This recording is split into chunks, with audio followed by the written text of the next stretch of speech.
વિદ્યાર્થી મિત્રો, આ વિડીયોમાં જોઈશું ધોરણ 9 ગુજરાતીની વાર્ષિક પરીક્ષાનું ઇમ્પોર્ટન્ટ નમૂનાનું પ્રશ્નપત્ર.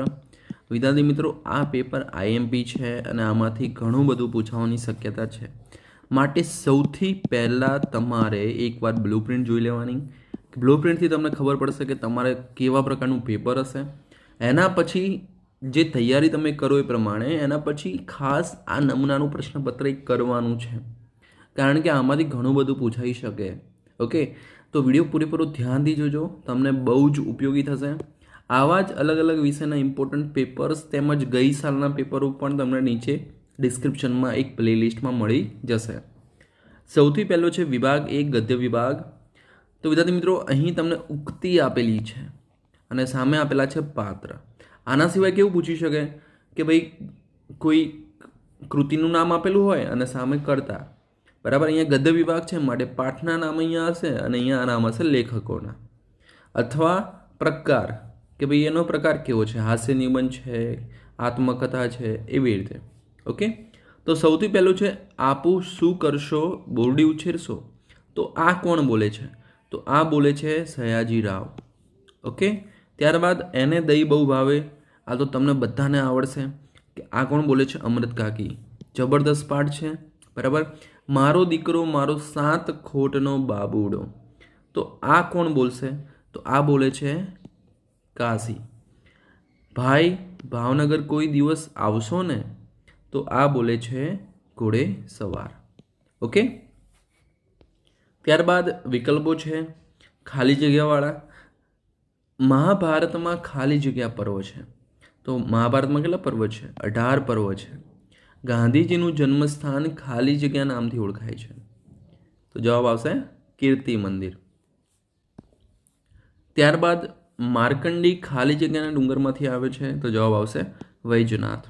બાબુનો મિત્ર દેવલો સ્વર્ગમાં ખાલી જગ્યા બની ગયો. તો અપ્સરા બની ગયો. કઈ અપ્સરા? એ પણ દેવાંશી અપ્સરા. હવે એક વાક્યમાં ઉત્તર લખવાના છે.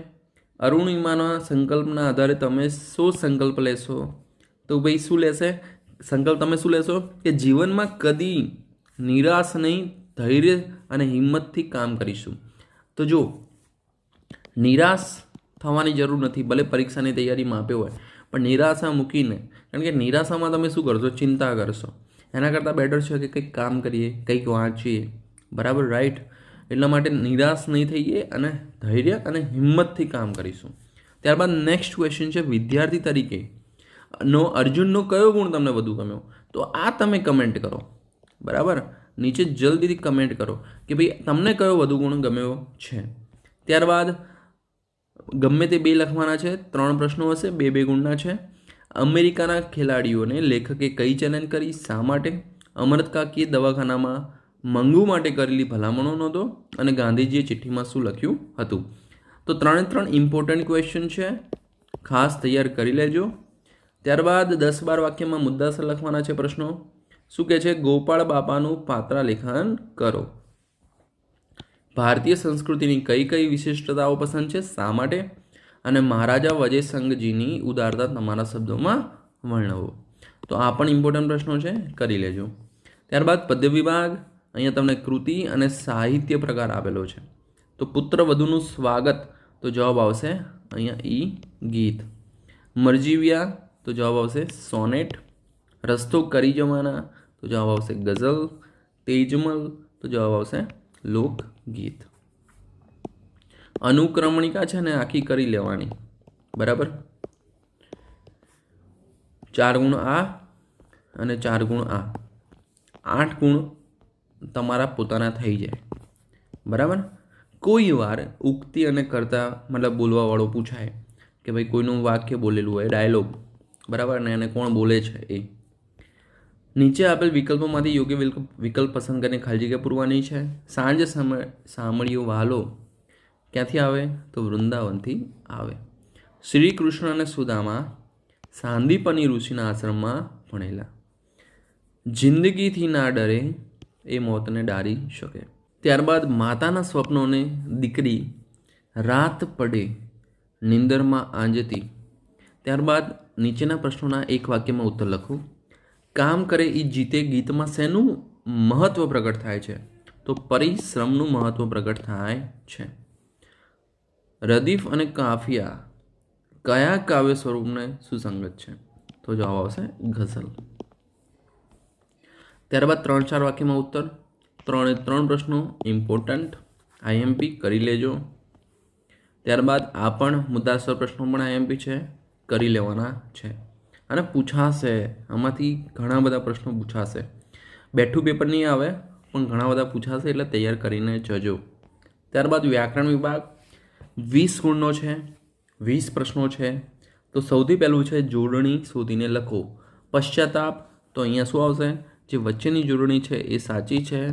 ત્યારબાદ શિથિલ, તો શિથિલમાં પહેલી જોડણી સાચી છે. વાક પ્લસ દાન, સાચી સંધિ શું આવશે? વાગદાન.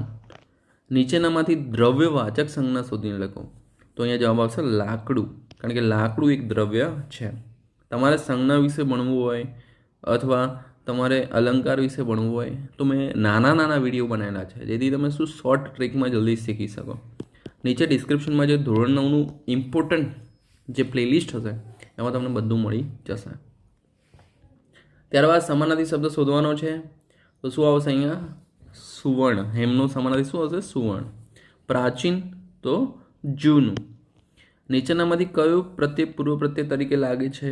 તો જવાબ અહીંયા આવશે કુ. નદી શબ્દનો લિંગ પ્રકાર જણાવો. તો જવાબ અહીંયા આવશે સ્ત્રીલિંગ. નીચેનામાંથી વર્ણાનુપ્રાસ અલંકારનું ઉદાહરણ કયું નથી? તો જવાબ અહીંયા આવશે મહારાજ મીઠા લીંબુ જેવા બોરને જોઈ રહ્યા. રોકકળ શબ્દનો સમાસ ઓળખાવો. તો જવાબ આવશે અહીંયા દ્વંદ્વ સમાસ. ત્યારબાદ માગ્યા મુજબ જવાબ લખવાના છે. નીચેના વાક્યમાંથી વિશેષણ શોધી તેનો પ્રકાર જણાવો. તો મેં ધ્રુજતે હાથે ચિઠ્ઠી પિતાજીના હાથમાં મૂકી. તો પિતાજીના હાથમાં મૂકી, કોના હાથમાં? પિતાજીના. તો અહીંયા જવાબ આવશે સંબંધવાચક વિશેષણ. બરાબર. નીચેના વાક્યમાંથી સર્વનામ શોધી તેનો પ્રકાર જણાવો. તો અહીંયા આવશે પેલું. કોણ છે સર્વનામ? પેલું. અને કયું છે? દર્શક સર્વનામ.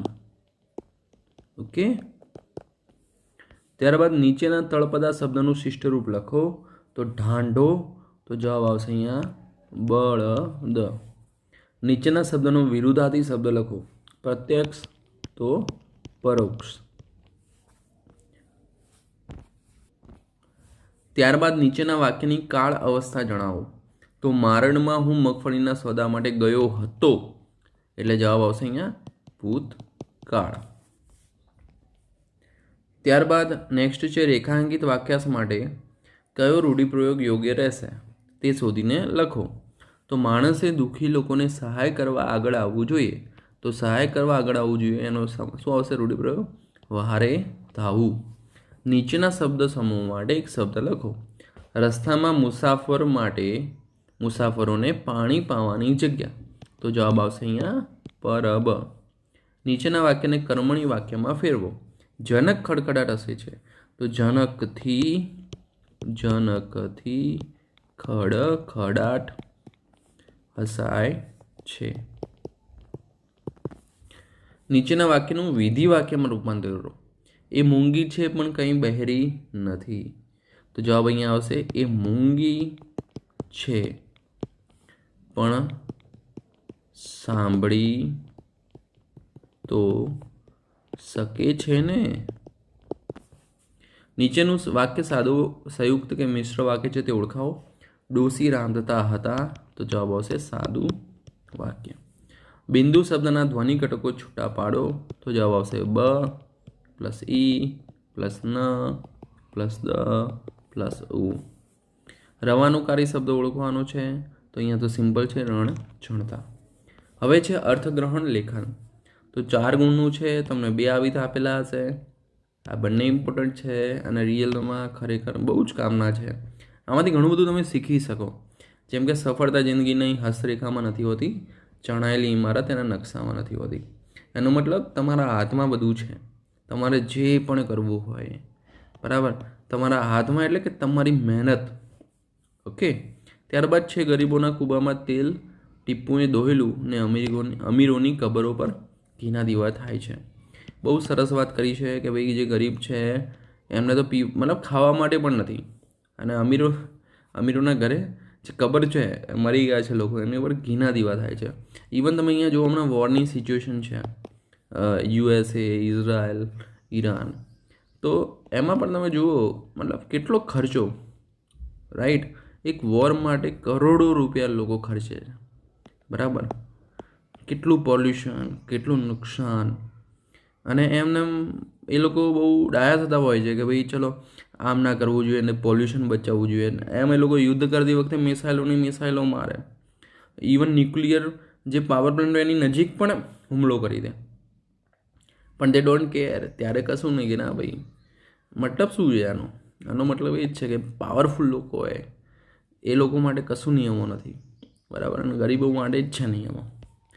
ઓકે, ત્યારબાદ 54મો ક્વેશ્ચન, તમારી શાળામાંથી નિવૃત્ત થતા શિક્ષકના વિદાય સમારોહનો અહેવાલ લખવાનો છે 100 શબ્દોમાં. એના અથવામાં છે પત્ર. ત્યારબાદ ગદ્યખંડ વાંચી તેની નીચે આપેલા પ્રશ્નોના ઉત્તર લખો. આખો ફકરો છે, વાંચવાનો પહેલાં, પછી પ્રશ્નોના જવાબ લખવાના. પરોપકારી મનુષ્યો શી વિશેષતાઓ ધરાવે છે? તો પરોપકારી મનુષ્ય શું વિશેષતા ધરાવે કે પરોપકારથી કામ કરે, બરાબર, પરોપકારથી કામ કરે. પોતાનું જીવન ભલે ગમે તેવું હોય, બીજાની મદદ માટે ગમે તે કામ કરવા તૈયાર થઈ જાય, બરાબર. તો એમની શું વિશેષતા છે કે ઉદાર હોય છે, તે બીજાના માટે જીવે છે, બરાબર. પછી જીવવા ખાતર જીવવુંનો અર્થ ફકરાને આધારે લખો. જીવવા ખાતર જીવવું એટલે શું? તો એ કાગડા કૂતરાનું જીવન, કે એ પોતે પોતાના માટે જ જીવે, બીજાના માટે કશું ના કરે, બરાબર. ગદ્યખંડના આધારે જીવનમાં તમે કયો સંકલ્પ લેશો? એ સંકલ્પ લઈશું કે બીજાના માટે પણ કામ કરીશું, બરાબર, ફક્ત પોતાના માટે નહીં જીવીએ. અહીંયા જો સરસ સુખડની અને શેરડી, સોનું એમ ઉદાહરણ આવ્યા છે અલગ અલગ, બરાબર. ત્યારબાદ ફકરાને આધારે જીવનનું સાર્થક શામાં છે? તો સાર્થક એ છે કે સૃષ્ટિના કલ્યાણમાં દરેકે વ્યક્તિએ પ્રાણ પાથરવો જોઈએ અને તેથી પોતાનું જીવન સાર્થક થશે. એટલે એના આધારે તમારે લખવાનું છે, બરાબર. ત્યારબાદ એક જ દે ચિનગારી અથવામાં છે. ધોરણ 11માં આ કવિતા આવે છે અને જબરદસ્ત છે. એક જ દે ચિનગારી. ચિનગારી અહીંયા એટલે જ્યોત, એક ટર્નિંગ પોઈન્ટ. મહાનલ એક જ દે ચિનગારી. મહાનલ એટલે કે મહાન ભગવાન ઈશ્વર, એક એવું કે જે મેઇન સૃષ્ટિનું શક્તિ છે, બરાબર. એટલે આ બહુ સરસ કવિતા છે. આમાં ટૂંકમાં કહેવા એમ માંગે છે કે એક ચિનગારી આપો, એક એવી જ્યોત આપો, ટર્નિંગ પોઈન્ટ આપો, જેથી આપણે કંઈક કરી શકીએ એમ. તો આ કવિ કોને સંબોધીને લખાયું છે? તો મહાનલને સંબોધીને લખાયું છે. ત્યારબાદ ચિનગારી દ્વારા કવિ શું કહેવા માંગે છે? તો ચિનગારી દ્વારા કવિ પોતે જ્યોત માંગે છે પોતાના માટે, બરાબર. હું અધિક ન માંગુ એક જ દે ચિનગારી. આ પણ બહુ સરસ છે કે ભાઈ ચકમક લોડું ઘસતા ઘસતા ખર્ચી જિંદગી સારી. ચકમક લોડું ઘસતા ઘસતા એટલે કે આખી જિંદગી દોડાદોડી કરી, બરાબર. જામગરીમાં તણખો ન પડ્યો, ના ફળી મહેનત મારી. જામગરી એટલે શું ખબર છે? એક તોપનો ગોળો જેમાં મસાલા ડાળીએ એટલે એ તોપ છે એમાંથી નીકળે પેલું મતલબ ગોળો, તો એમાં તણખોય ના પડ્યો અને મારી મહેનત પણ ના ફળી. મહાનલ એક જ દે ચિનગારી. ચાંદો સળગ્યો સૂરજ સળગ્યો. અજવાળું આવે છે, ચાંદો સૂરજ બંને તેજ છે પોતાનું. સળગી આ બટારી, આખો આકાશ પ્રકાશમય થઈ ગયું, પણ ના સળગી એક સગડી મારી એક સગડી પણ સળગી નહીં, બરાબર. વાત વિપતની ભારી, મહાનલ એક જ દે ચિનગારી. ઠંડીમાં મુજ કાયા થતરે ખૂટી, ધીરજ મારી. ભાઈ ઠંડીમાં મારી કાયા થથરવા લાગી ઠંડીથી, હવે ભાઈ એક ચિનગારી આપી દો ભગવાન. હરિહર ભટ્ટ સરસ લખી છે કવિતા, તમને યુટ્યુબ પર વિડીયો મળી જશે બધા. ઓકે, કવિએ પોતાનું જીવનમાં શું કરવામાં ખર્ચી નાખ્યું? તો લોઢું, ચકમક લોઢું ઘસવામાં ખર્ચી નાખ્યું. કાવ્યને યોગ્ય શીર્ષક આપી દો. તો એક જ દે ચિનગારી.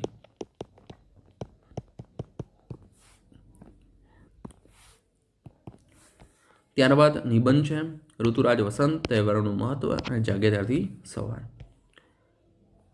ત્રણ ઇમ્પોર્ટન્ટ છે અને ગમે તે પૂછાઈ શકે છે. ઓકે, તો વિદ્યાર્થી મિત્રો, આ હતું ગુજરાતીનું નમૂનાનું પ્રશ્નપત્રનું સોલ્યુશન.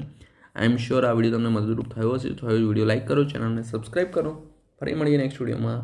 ત્યાં સુધી good bye, take care, all the best.